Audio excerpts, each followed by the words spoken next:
All right. Hello and welcome. Oh, we're almost there.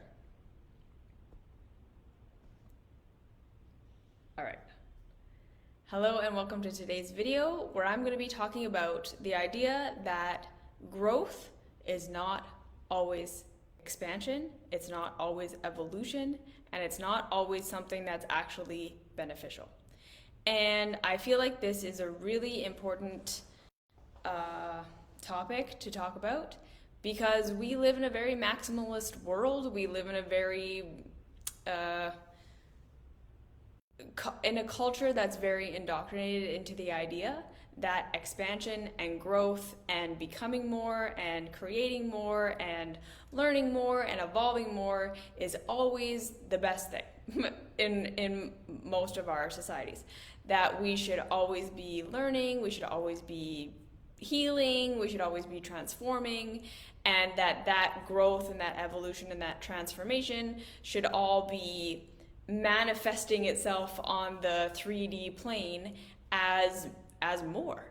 And this, again, is something that I talk about a lot on this channel, the idea of finding our enough and being able to exist in that enough space, and why I think that's so important if we want to be a species that sustains itself for any appreciable amount of time, and why I think it's important for us as just individuals living these individual lives, and what that can mean for us in terms of a positive life experience. So again, we live in a culture that's very much obsessed with growth and expansion and the physical manifestations of expansion, the spiritual manifestations of expansion, the emotional manifestations of expansion.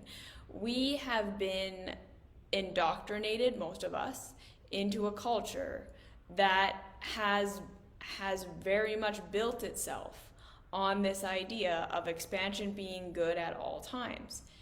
And I think that a lot of this comes from, partially, the fact that humanity, for a very, very, very long time, and I talk about this a lot because I think that it's very important that we always look at the context and we always look at history in order to be able to see how we got to where we are. We have, for the most part, existed as a society, as a species that faced a lot of insecurity and not having enough and not having our needs met. We faced a lot of situations where we legitimately did not have enough, and where we legitimately had enough, and then some natural disaster would happen or some other thing would occur and our enough would be taken away. We need to understand that this trauma, this literal trauma that I think we all carry as humans, of not having enough, of not being able to support ourselves, of not being safe, of not being secure, is very, very real. Okay? And again, it is part of the existential reality of being alive.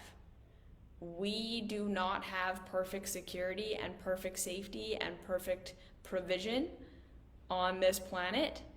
And as much as we have learned, and as much as we've grown, and as much as we've developed technologies and understandings, we still are not at a place, and I don't know that we will ever be at a place, where we can guarantee our safety, where we can guarantee having enough, where we can guarantee that something isn't going to happen in the future that makes it so that the enough that we have right now sustains us. And so again, to be fully aware that we are life that has consciousness of our own fragility and of our own vulnerability, and we don't have the capacity to completely engineer our vulnerability and our fragility out of our experience. And having that vulnerability and having that fragility is at best uncomfortable, and at worst incredibly painful. We suffer. We suffer when we do not have enough. We suffer when we had enough and it goes away. We suffer when we're not provided for. And again, we have these minds that can remember when we didn't have enough, and then that can get stored in our bodies and stored in our nervous systems. And we can develop stories about that where even when we do have enough for periods of time, we can't enjoy it and we can't feel safe with it because of having at one point not had it. That's imprinted in our bodies and imprinted in our nervous systems as threat and as not being safe. And we deal with that. So again, to understand how we got to a place where we as a humanity tend to see growth and expansion and hoarding and taking more for ourselves as the best option most of the time, we can kind of see how we got here, right? Because like I say, for most of human history, most people didn't have security, didn't have enough, didn't have the basics for basic survival. They didn't have the basics for safety within relationships. We didn't have the basics for safety within our physical bodies, illness, right? Like there have just been so many things that have rocked our sense of security, that have rocked our sense of having enough, that have rocked our sense of being safe on this planet, and we have so much awareness of it that of course we have individual traumas, we have societal traumas, we've built these systems of maximalism around the experience that has been very real of our entire cultural civilization of not having enough.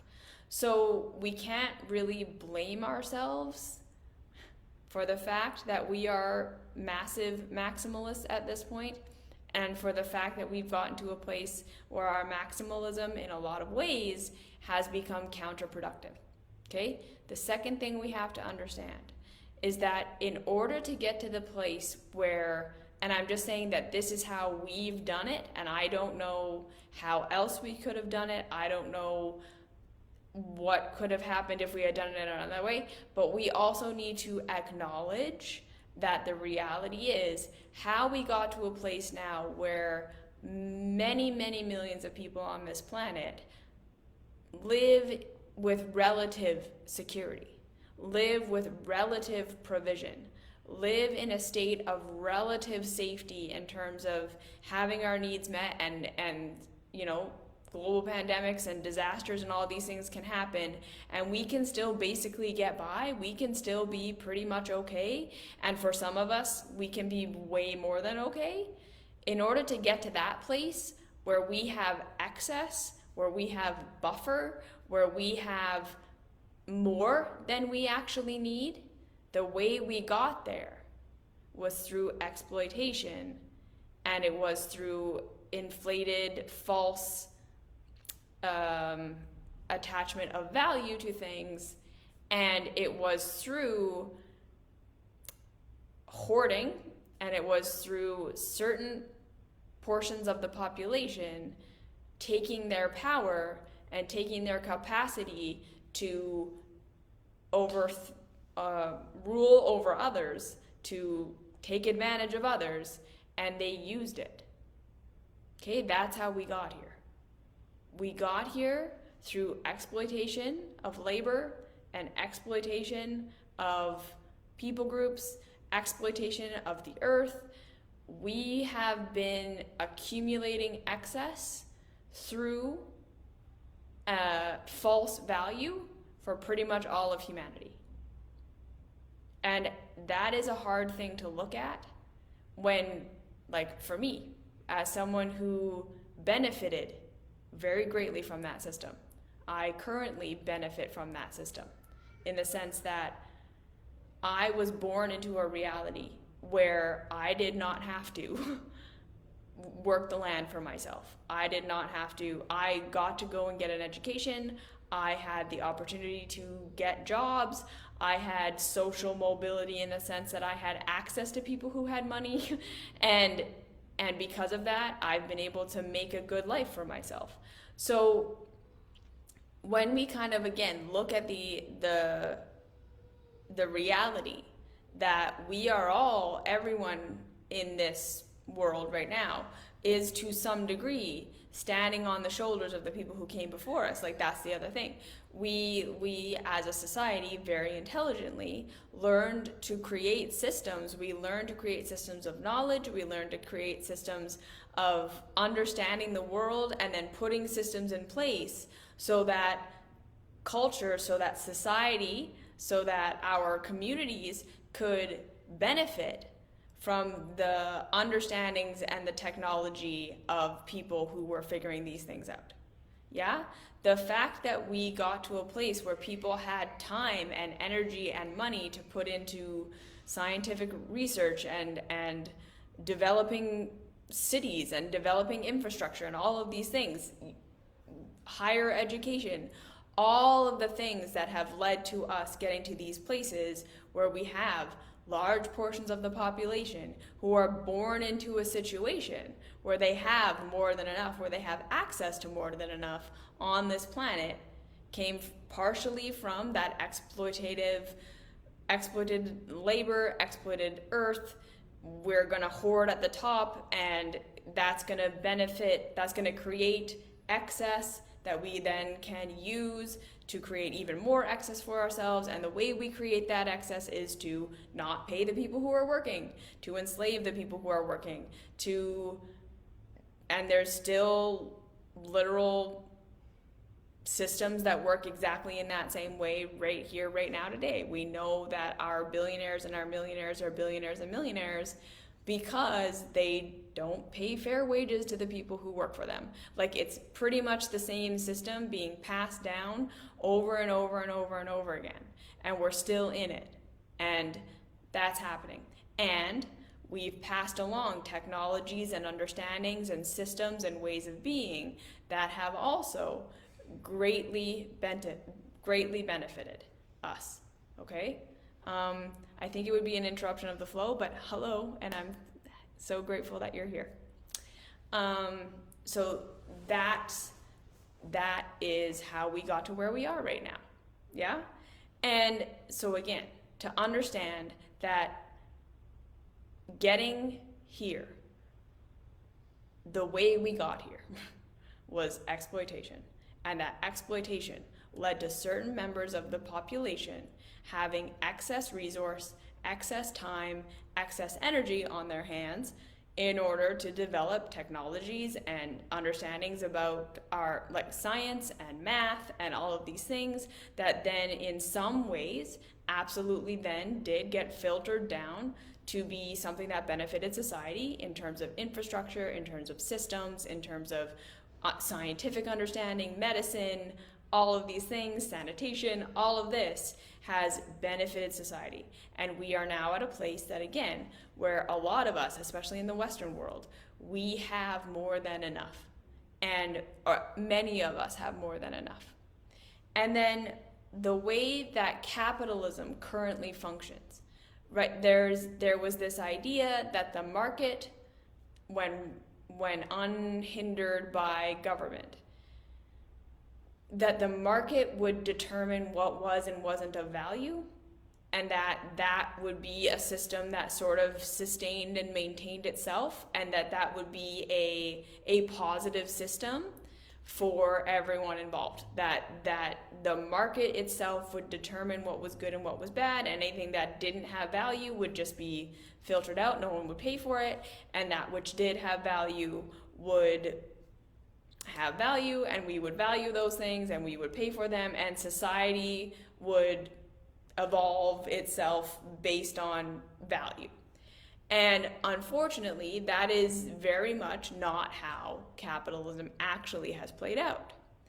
The reason that it has not played out this way, part of the reason why it has not played out this way, is because those who control the means of production, those who are in control of what is being produced, and therefore they own the land, they own the resources, they own the people who work for them, essentially, in a lot of ways. They need culture, they need society to value their product so that they will continue to feed money back into that industry to keep them in business. So that kind of understanding that at its face value, the market requires that the population value what is being produced, because that's our system. The way that we distribute wealth under capitalism is you do something to create something, some product, some service, and if society values that, we give you money, which you then use to buy products and services that you value to keep your life going. That's how it works. That's how capitalism works, is you do a thing and we give you money so that you do a thing that we hope society values. And in exchange for that, we give you some token of money of this is how much we value what you do. This is how much we value what you give to society. And in exchange for that, you will then have access to the things that you need or not have access to the things that you need based on what society has just decided is valuable, not valuable. The problem is the people who are producing the things are not letting the market decide. Okay, it's never functioned like that. The people who have the power, right? It used to be kings and queens. They just determined this is what everyone is going to do, and we are going to hoard all the wealth. Everyone owes it to us, and then we will give back what we see fit to give back. And this is because we have the divine right to rule. And we do this through force. We do this through our military. We do this through punishment. We do this, there's an indoctrination that you have to do these things. And if you don't play along with how the king and the queen have decided things are going to go, they will off you. It was threat of violence. And then, like, that's kind of how it happened in the Western world. And then, and dynasties and rulers for all of time have kind of functioned in this way, that they have been the arbiters of how society was going to function and who and what and where in society was going to have access to what they needed based on the understanding and the technology of the society at the time. And distribution happened in the ways that the people who ruled determined it would. And then when we came into more like America and the settling of the New World and all of these things, and we started to move away from monarchs and towards government, so a different form of government, democracy in some places and other kind of offshoots of that idea, we started to get more into this idea of the people who were going to be ruling the way that the world worked was going to be the people who owned the means of production. That government was sort of there more as a check and balance system to a degree for the people and a check and balance system to a degree for the market and the people who were creating goods and services. And with or without it being spoken, it started to be like, if you owned the land, if you owned the means of production of the thing the society needed, you could set your price. You could set how you were going to pay your workers. You could set all of these things. And we just had to pay it, and we just had to do it as the society because you had a thing we needed, and you were the gatekeeper of that thing that we needed. And so to again understand that when people were put into positions of dominance, meaning they somehow got to a place where they owned the means of production and everyone relied upon them in order to have the things that they needed, those people started to set what was of value. And they did it through indoctrination and and marketing, and this is where the kind of invention of we're going to make stuff up. We're going to tell people what to value. We're going to tell people to value what we produce. We're going to make up reasons why this product that we create is something that they should exchange their money for. And especially when we started to get to a place where we had developed sufficient technology and systems that food production, like people, more and more people were being lifted out of poverty because, you know, war profiteering and all of these things that were happening all the way down the line. So again, right, like the cotton production and food production being slavery for most of it, and that creating false wealth for people at the top who then got to get educated, who then got to had time on their hands and universities and all of these things, right? We got to this place where the owners of the means of production were able to essentially set their price, and they were able to set the system up to benefit themselves. And all they had to do was convince the people that this is how it should be. And so part of the indoctrination there was that products and goods and services mean something about us. They started to see that people were not just wanting to get by. They weren't just wanting to have enough. They wanted their lives to mean something. They wanted purpose. We wanted connection. That just getting our basic security needs met wasn't satisfying us.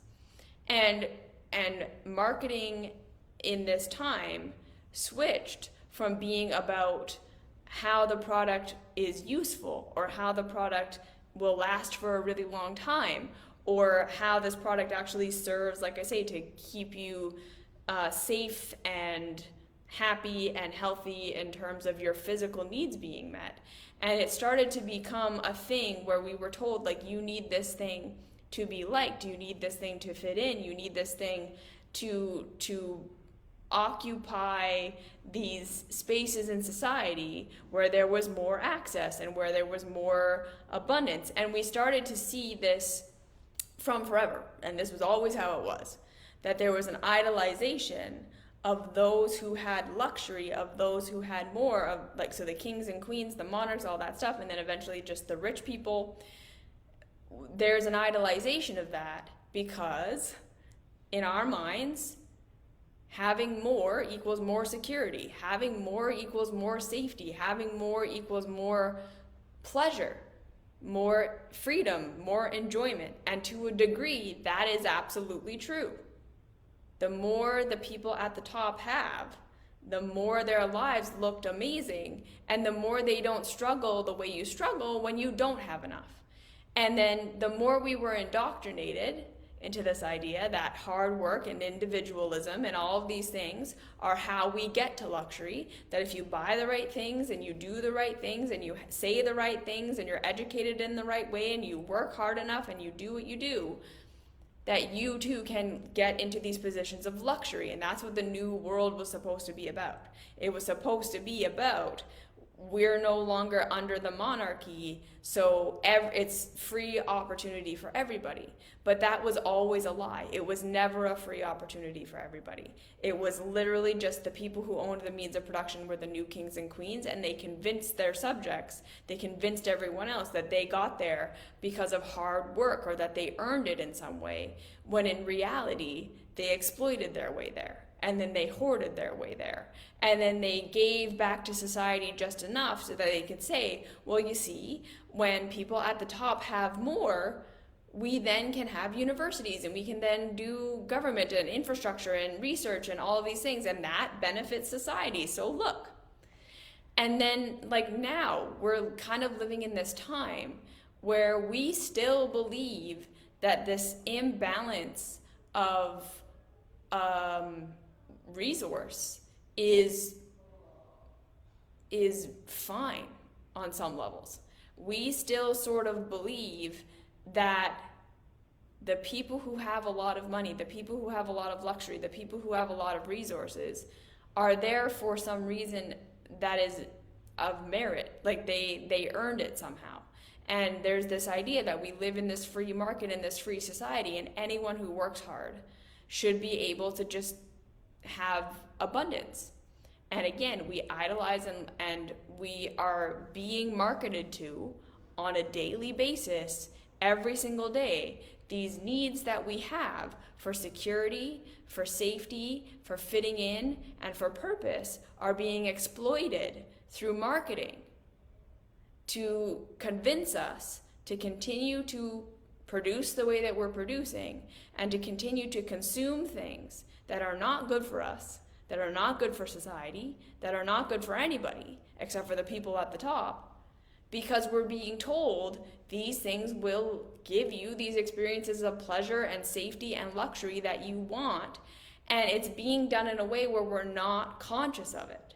Like, they're not saying, buy Pepsi, and I hope that you associate Pepsi with this celebrity who is beautiful, and what you associate with this beautiful celebrity is luxury and safety and connection and access and happiness. So when you see this celebrity and you see Coca-Cola and then you identify with these two things, you're going to buy Coca-Cola because you have attached in your mind through our marketing that Coca-Cola equals safety and abundance and all of these awesome things, which it absolutely does not in reality. But that's what we associate because we've been indoctrinated to associate that. That we believe still to this day that people who are poor are just not working hard enough, that they choose to be poor, that we still believe to this day that the people who are at the top of our society deserve to be there. We still deserve to believe to this day that philanthropy is the answer to our problems, that more good people should be getting to these positions of power and wealth, and then those good people will redistribute and do the right thing, and it's just because the money's in the wrong hands that we are the way that we are. When it's like, no, it's the fact that the money is hoarded anywhere. It's the fact that the power, the money, which is power, because he who owns the means of production owns the people. If you own what people need to survive, you can do pretty much whatever the fuck you want. And people are gonna fall in line because you have a thing we need. And that's how, again, society has been built. And I don't know that there's a way to have a society where people who own the means of production don't exist.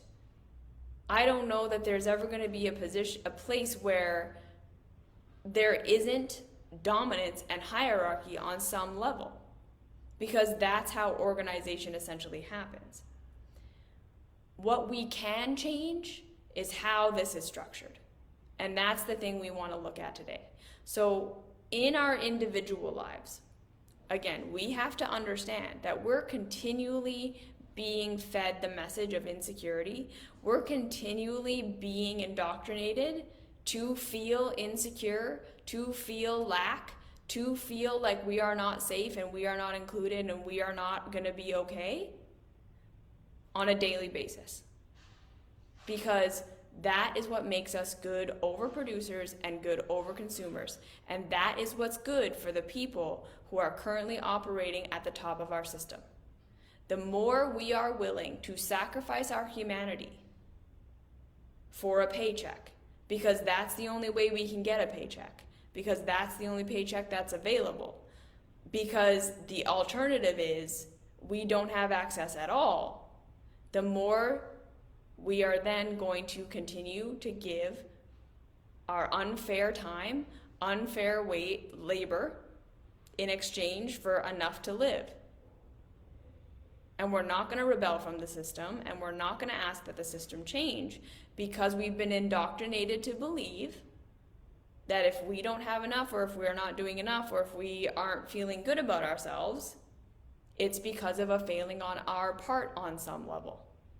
This is where that shame and that guilt and that self-hate that we've all been trained to have is being used against us, right? The more we feel like we are not enough, the more we feel insecure, the more we are feeling like our existential dread and our existential fear is coming down to some inherent flaw or sin or something wrong with us, the more we are then going to spend our time trying to fix ourselves instead of looking at the system and being like, no, it's the system that's fucked up. I feel insecure not because I suck.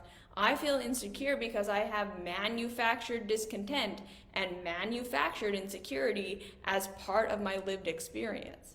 The people who are running the government and the people who are running the means of production don't have the people's best interest at heart. They have their own profits interest at heart. So this indoctrination, that it is a lack in us, that is the problem, makes us, again, overproducers. We're constantly doing more than we should. We're working. Work has become a virtue in and of itself.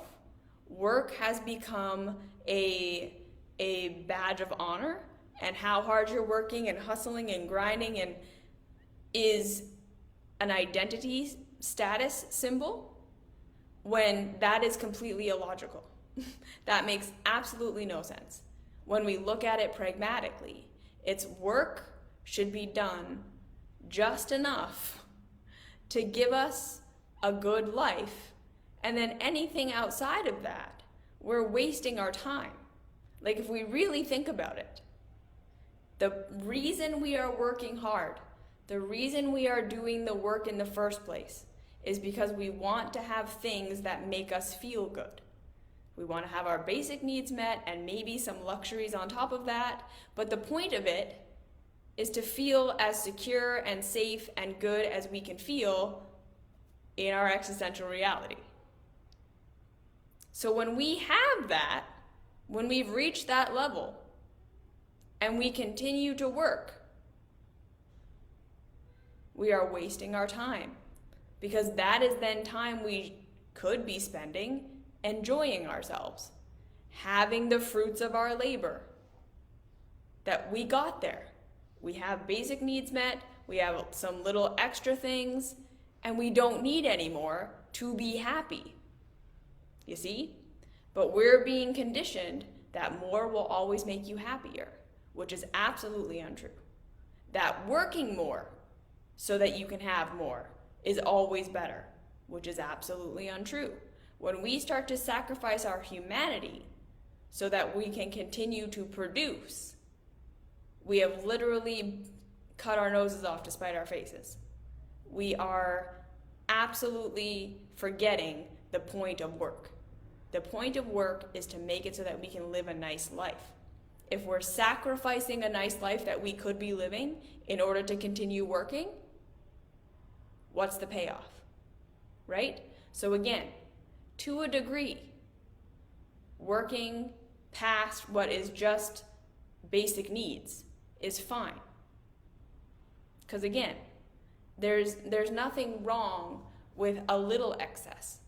There's nothing wrong with a little luxury. There's nothing wrong with accumulation to a degree.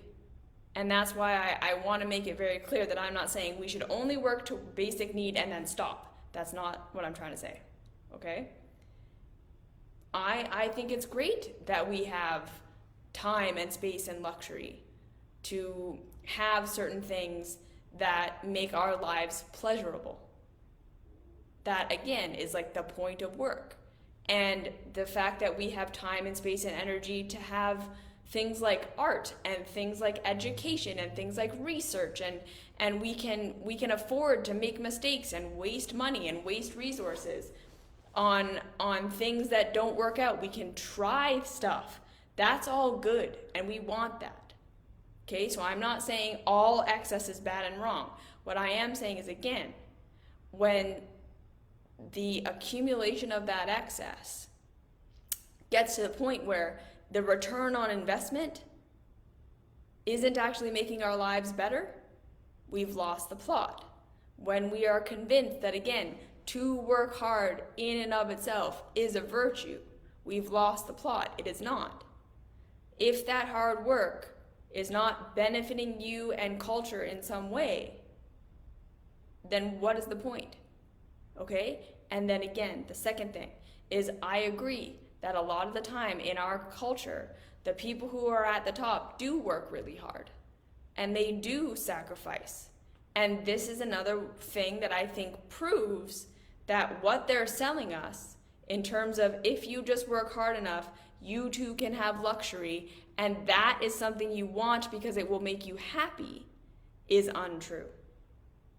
That growth and expansion and sacrificing your humanity for more and more and more luxury and resource and all of these things does not equal more happiness. And again, how many rich people, how many celebrities, how many top CEOs do we need to hear tell us that they are miserable, that they don't feel good? How many more people do we need to lose to drug and alcohol addiction before we start to realize, hey, just because you have a whole bunch of money, just because you have like all the access and all the resource in the world does not mean you're actually improving your life experience. When are we going to stop being fooled by this idea that luxury for luxury's sake makes us happy? That excess for excess sake makes us happy? That we can actually make the demons go away with more and more and more and more and more? We cannot. Again, there's a degree of happiness that a degree of enoughness brings. And we don't want to pretend like provision and access and money and resource doesn't increase happiness to a degree. It absolutely does. When you do not have enough, you are going to be in more pain than if you had enough. You are going to suffer more than if you had enough. That is reality. And what I'm saying is, again, at this point on this planet, enough is relative. What is enough for all of us is different for all of us, because some of us really do want to learn and grow and expand in some way that requires more resource from the community than others who would prefer to work in a certain way that they don't require as much. And I think that again is normal and fine. We don't want to be a homogenous community. We are never going to be everyone has the exact same need. That's never how it's going to work. And at the same time, we're never going to get to a point where everyone in society is equally able to contribute something to society. We are always going to have people who have disability. We are always going to have people who have illness, who have skills that society just doesn't value right now. This is always going to be a part of it. So what I'm saying is, at this point in our evolution, with how much technology we have, with how much understanding we have, with how much resource we have, there's no more excuse for this massive hoarding at the top, thinking it's going to trickle down at some point. There's no more excuse for thinking that philanthropy is the way forward. There's no more excuse for saying that we can allow people who own the corporations to abuse their workers and then turn around and say, if you're unhappy about it, we will replace you because there's a million people who want your job, because society is so structured in a way that we're all so isolated from one another, and thinking that's okay. We are past the point of believing that every man for himself works for society, because it doesn't. It absolutely doesn't. All it does is create hierarchies.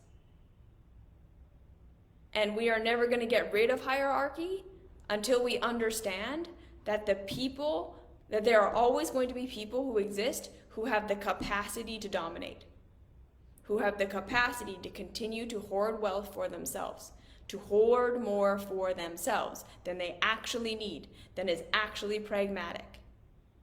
And those people have to start choosing not to do that. Until we understand that humans are always going to have the capacity to dominate, and through that dominance, hoard for themselves at the expense of the rest of us.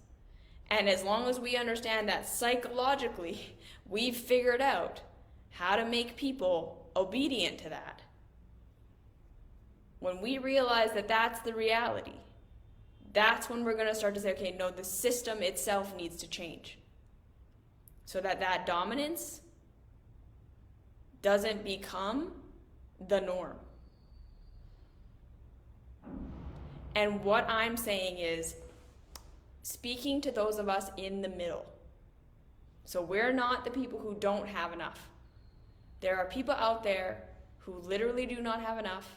They're sick, they have some sort of something going on in their body or in their mind or in their whatever, that society just does not value them. You are not who I am talking to here. And I need to make that very clear.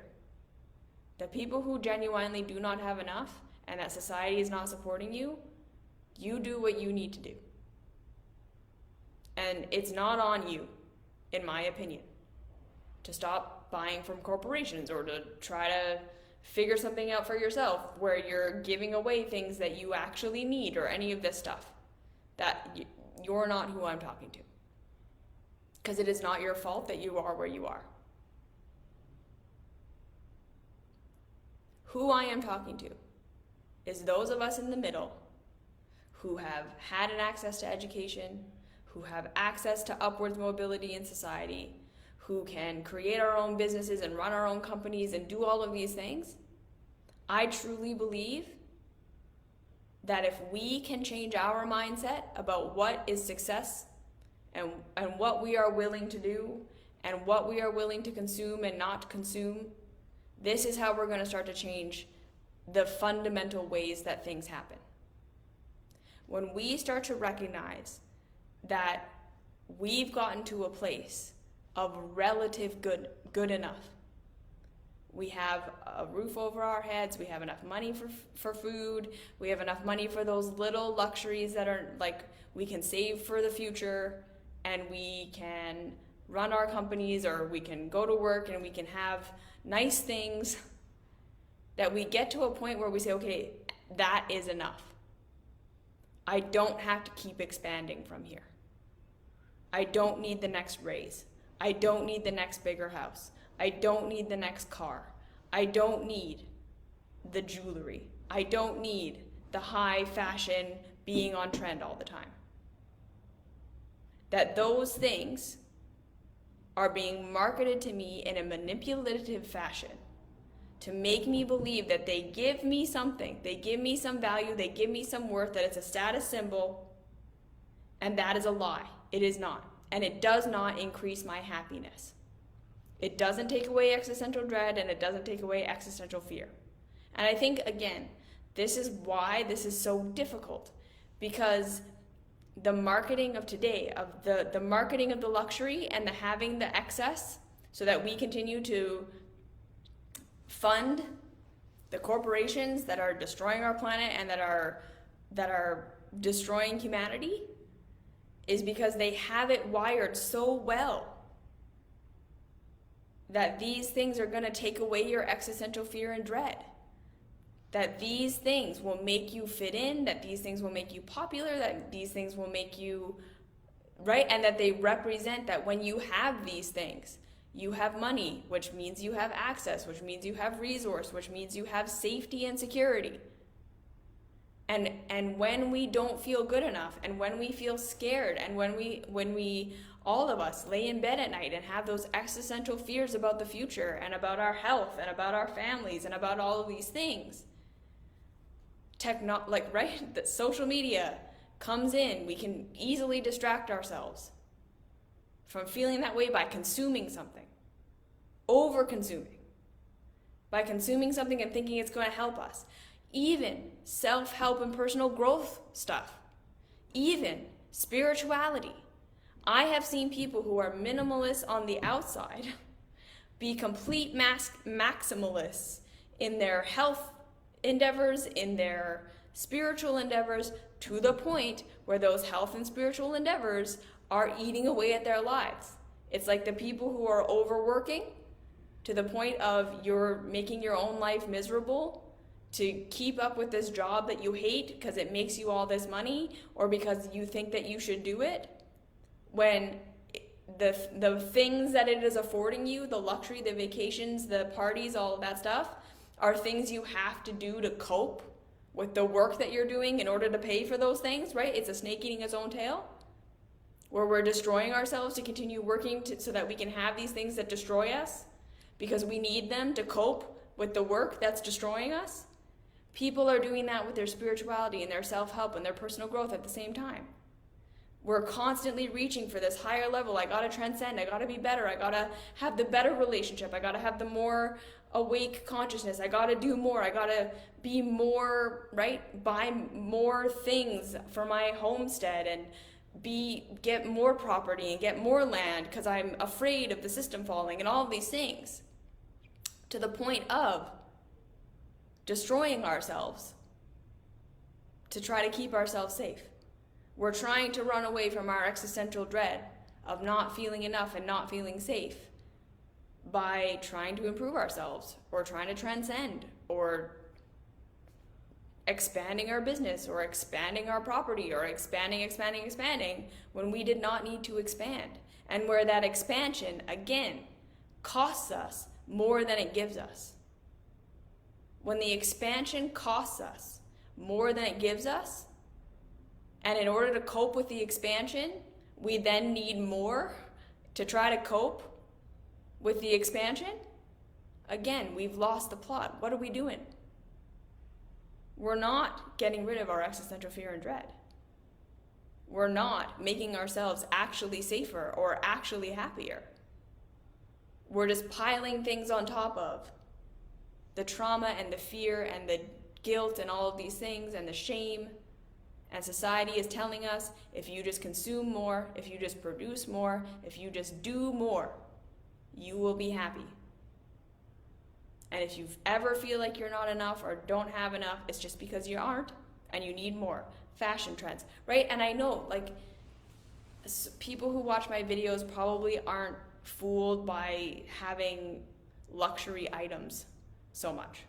But maybe some of us are, in believing that that really is truly going to make us happy and that abundance for abundance sake makes us happy, when at the end of the day we know that it doesn't. We know that anything beyond a basic general good life in terms of material wealth doesn't make us happier. Material wealth is never going to fill the void of human connection. It's never going to fill the void of spirituality.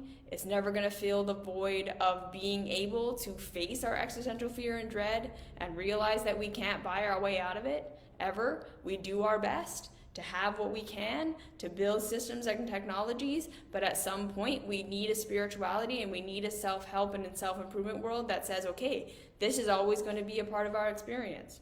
We're always going to have that fear. We're always going to have that dread. So what do we do with it? How do we manage our lives, and how do we not let it drive us to these extremes that don't actually serve to make us feel better?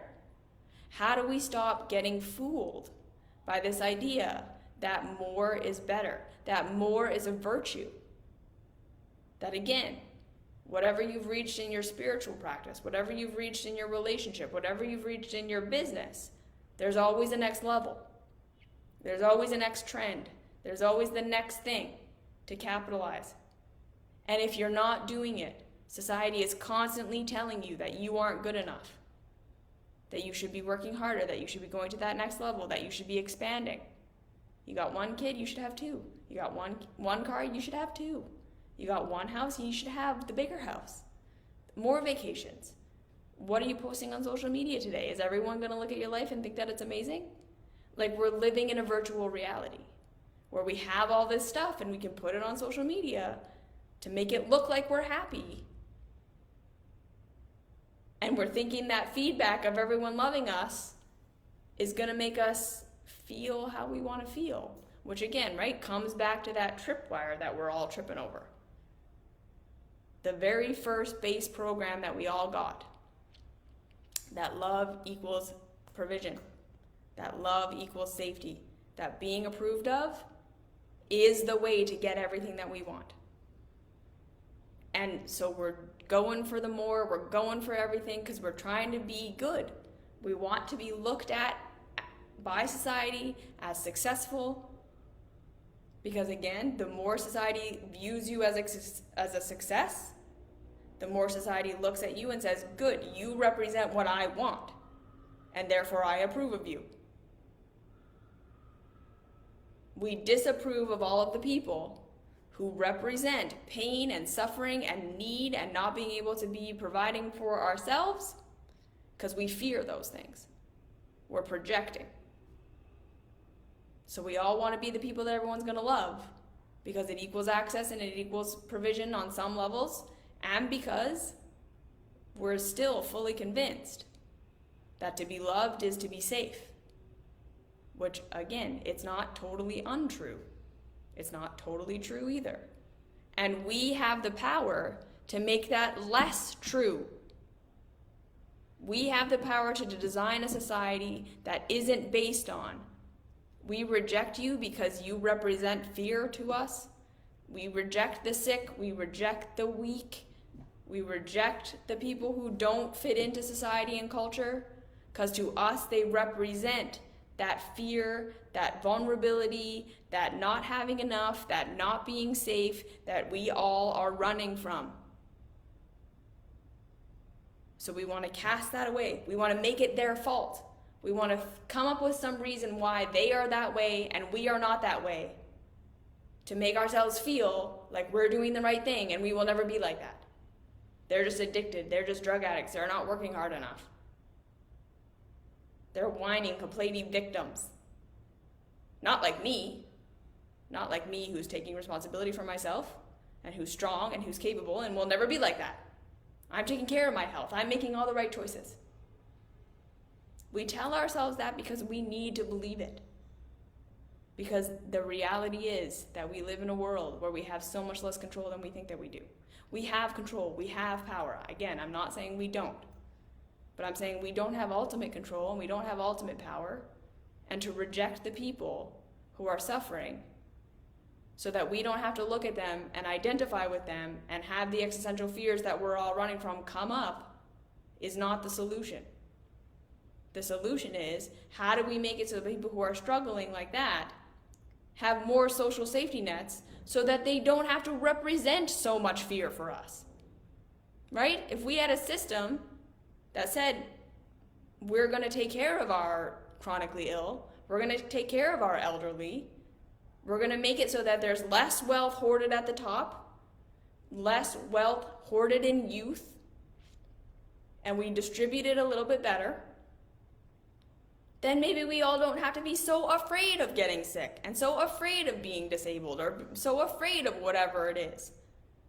Because that thing no longer means that you're going to be cast to the outskirts of society where you can't provide for yourself and you can't take care of yourself and you suffer in a society where that is ridiculous. When we have trillionaires, when we have billionaires not having general available healthcare is ridiculous, and we need to realize that. Not having a regular standard of living where you can work a reasonable amount of hours, get paid a reasonable amount of money, and go home to a reasonable home is ridiculous. We're still being tricked into this idea that keep working, keep striving, because luxury is what we're going for. Excess is what we're going for. Excess is a virtue, and it is not. So again, those of us in the middle, myself included, how do we get to a place where we have enough so we're not sacrificing ourselves? We're not saying, I'm going to intentionally make myself homeless, or I'm going to intentionally put myself in harm's way in order that I don't have more than I need. We want to say we're at a place where we have enough for most people in a well-distributed society to have enough. Like a good enough. We just don't need the gabillionaires. So where can we start to take some responsibility for no longer funding these companies that we don't need to be funding? Where can we start to say, okay, I don't actually need the next handbag. I don't actually need the next car, the next house, the next vacation. So that I'm not contributing to this system where these companies that are ruling the world get more of my money and more of my time. Where can we start to pull back? Right? Where can we get to a place where we're not going for maximum in our personal lives? Where we're no longer feeding this idea that when I feel insecure and when I feel scared, it's a flaw in me that needs to be fixed by consuming something or producing something. What if we started to work on feeling good about ourselves and then facing the existential dread of being alive and doing the best we can with it, and realizing that there's no amount of consumption and there's no amount of production that's going to make that go away? When do we stop getting fooled? Because we're being fooled right now. We're being fooled into the idea that expansion is always the best thing. We're being fooled into the idea that good people becoming wealthy is good for society. Beyond just a good enough life. It's not. Philanthropy is not the answer. Redistribution is the answer. And we can be a part of that through not taking more than we need, through not expanding more than we need to expand. Take care of yourself. Like, absolutely. Have some excess, right? Have some savings. Live under your means when you can, so that you're not constantly in a state of feeling like you need more to keep up with a lifestyle that isn't even serving you. We need to start to reconsider what we value and what's actually giving value to our lives. And this is, again, like that age-old kind of cliche understanding that luxuries are not always making us happier. More is not always making us happier. More production is not making us happier. More consumption is not making us happier. The downsize isn't actually a sacrifice. It means we can work less and we can have more time. And then again, what are we going to do with that time, right? How are we going to learn to value ourselves when we're not overproducing? How are we going to learn to be bored? How are we going to learn to actually be with our families? Because again, our culture and our society has prioritized work above everything. And it's not serving us. It's not making us happier. It's not making us healthier. It's not making us more aligned with reality and what's actually beneficial and what isn't. It's disconnecting us from ourselves, and it's disconnecting us, and it's creating these cycles of trauma that we're now saying, this is trauma, I don't want to do this. And it's for a good reason. Growth is not always optimal. Expansion is not always beneficial. More is not always better. Growth can absolutely be toxic.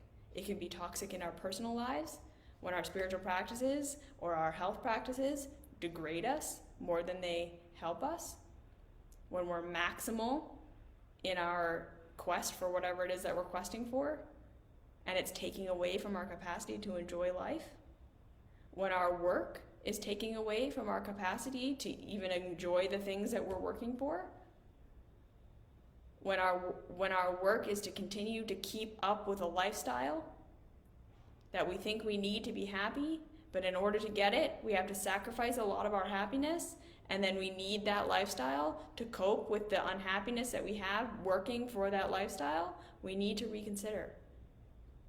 And we need to reconsider valuing people who are rich and powerful and young above everyone and everything else. We need to stop valuing the things that celebrities and social media influencers are selling us. As if you do this and if you do that, you'll be just like me who's living this luxury life. No, you won't. No, you won't. For most of us, you absolutely won't. They're lying. The idea of a self-made person is a myth. Everyone was invested in. The idea that a product equals a lifestyle is a myth. The idea that a product equals being loved and approved of and therefore safe is a myth. And the idea that youth for youth's sake or beauty for beauty's sake is valuable is, again, false. And we got to start to question these stories. We have to start to question these narratives of what is enough and what actually makes us happy. And what are we sacrificing to work for these things that aren't even making us happy? And where can we pull back from the system so that the system has less power? Because again, at some point, it's going to take those of us who have the capacity to dominate, meaning we could keep taking more for ourselves, choosing not to. Redistributing where we actually can, and just not taking more. Not giving more time and more money to the corporations that are running the world right now. We can take the power back, at least to a degree. And it will make a difference. And we can stop with the indoctrination that more work equals value, equals luxury, equals safety. We can stop looking at people who don't have enough as people who are just choosing not to work hard. This is not reality. So where can we stop taking more than we actually need? Where do we start to assess what's actually good for us? That's what I think is important. So that's my opinion. That's all my opinion. If you resonate with this, again, I hope that it helps you consider what is actually important and valuable to you, and where you might be being tricked into thinking you need to keep growing and pushing and changing, and where you don't. Where can you step back? Where can you give yourself a break? Where can you let yourself off the hook? Where can you take your humanity back? Okay? So that's that. I hope you enjoy my free content. I am going to always continue to put it out because I can. And also, I do have a paid course. If you want to look at my mystery school, you can do that. My links you can find them in my bio and all that stuff. Just letting you know that I have that as an offering. And